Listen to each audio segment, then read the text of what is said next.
Hello दोस्तों, आपको यह तो पता होगा कि लंकापति रावण सोने के महल में रहता था, जिसे सोने की लंका भी कहा जाता है। लेकिन यह सोने की लंका आई कहाँ से और किसने इसे बनाया था? तो आज इस वीडियो में हम आपको यही बताएंगे।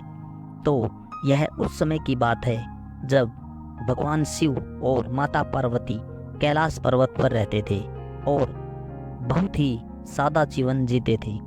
तो एक दिन माता पार्वती ने भगवान शिव से कहा कि हे प्रभु, सभी देवी देवता बड़े बड़े महलों में रहते हैं और ठाट बाट का जीवन व्यतीत करते हैं और हम रह रहे हैं इन पहाड़ों पर। मुझे भी एक ऐसा ही महल चाहिए जिसमें हर तरह की सुख सुविधा हो।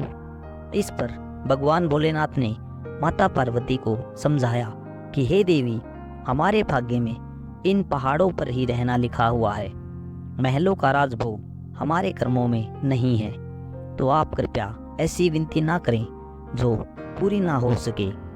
इस पर माता पार्वती ने हट कर लिया। तब भगवान भोलेनाथ ने विवश होकर कुबेर जी और विश्वकर्मा जी को बुलाया और उन्हें कहा कि समुद्र के बीच में एक बहुत ही आलीशान सोने का महल तैयार करो।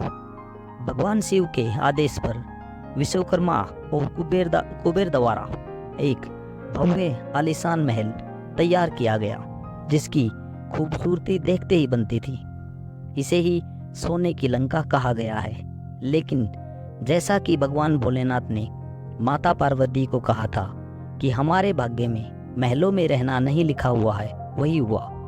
एक दिन रावण वो सोने के महल के पास से गुजरा तो वह उस महल को देखकर उस पर मोहित हो गया और उसे पाने की लालसा कर बैठा।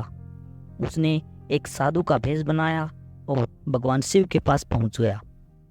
उसने दान में भगवान शिव से सोने का महल मांग लिया। तब भगवान शिव को वह सोने का महल रावण को दान देना पड़ा। जब माता पार्वती को रावण के इस छल कपट का पता चला तो उन्होंने रावण को श्राप दे दिया कि एक दिन तुम्हारी यह सोने की लंका जलकर खाक हो जाएगी। और कुछ दिनों बाद जब लंकापति रावण ने सीता माता का अपहरण किया और हनुमान जी उनसे मिलने आए, तब हनुमान जी ने उस सोने की लंका को जलाकर खाक कर दिया।